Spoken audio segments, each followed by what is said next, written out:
everyone, this is Tim from Your Six Studios. Today in this video I'm going to show you how to enable a disabled application on your Android phone. So I disabled Google Chrome and it doesn't even appear on my phone anymore. I can't find it. So if I tried searching for it, I wouldn't even know it's disabled. So Google Chrome, I can't find it. So what you want to do is just go to the top.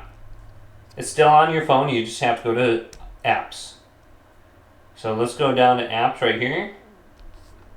Choose this and then locate the app you think is disabled. So we can just go to where I have Chrome. You can see it's disabled right here.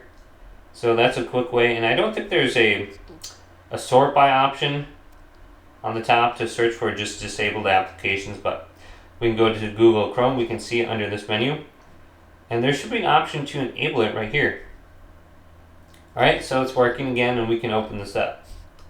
So just go to apps, you can enable it or disable it under there. Hopefully this video did indeed help you out. If it did, leave it a big thumbs up and subscribe to my channel down below.